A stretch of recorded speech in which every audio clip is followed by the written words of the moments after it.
নওগাঁ বদলগাছি আঞ্চলিক মহাসড়কের জন্য জমি অধিগ্রহণ করা হলেও 2 বছরেও ক্ষতিপূরণের টাকা পাননি জমির মালিকরা।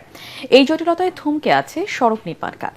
সড়ক বিভাগ বলছে ক্ষতিপূরণের 62 কোটি টাকা জেলা প্রশাসনের কাছে অনেক আগেই হস্তান্তর করা হয়েছে। অন্যদিকে জেলা প্রশাসক জানান যাচাই বাছাইয়ের কাজ চলছে, দ্রুতই চেক হস্তান্তর করা হবে।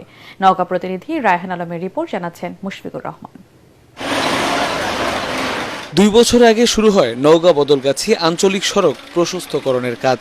13 কিলোমিটার এই সড়কের জমি অধিগ্রহণ শেষে বেশিরভাগ অংশের কাজ শেষ হয়েছে।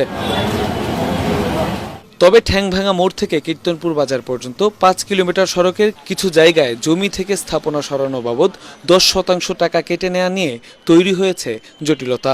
তবে কিছু কিছু জায়গার কাজ শেষ না হওয়ায় চরম দুর্ভোগ পোহাতে হচ্ছে চলাচলকারীদের। এদিকে 2 বছর পার হলেও জমি অধিগ্রহণের টাকা এখনো বুঝে পাননি বলে জানান ক্ষতিগ্রস্তরা।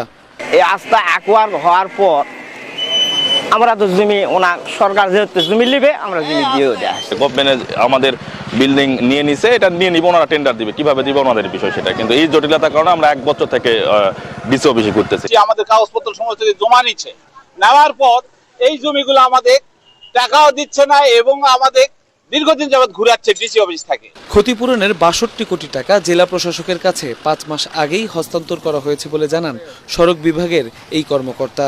মহোদয়ের অ্যাকাউন্টে আমরা এই টাকা আমাদের নির্বাহী প্রকৌশলী মহোদয় এটা স্থানান্তর করেছেন নিয়ম মাফিক। এই যারা যে ক্ষতিগ্রস্ত যারা অংশীদারিত্ব রয়েছে, যাদের ভূমি অধিগ্রহণের আওতায় পড়েছেন, তারা এই টাকা চেকের মাধ্যমে ডিসি মহোদয়ের কাছ থেকে এটা ছাড় পাবেন। যাচাই বাছাই শেষে দ্রুতই চেক হস্তান্তর করার কথা জানিয়ে জেলা প্রশাসক বলেন 10% টাকা কেটে রাখার বিষয়ে জটিলতা তৈরি হয়েছে, দ্রুতই এর সমাধানের আশ্বাস দেন তিনি।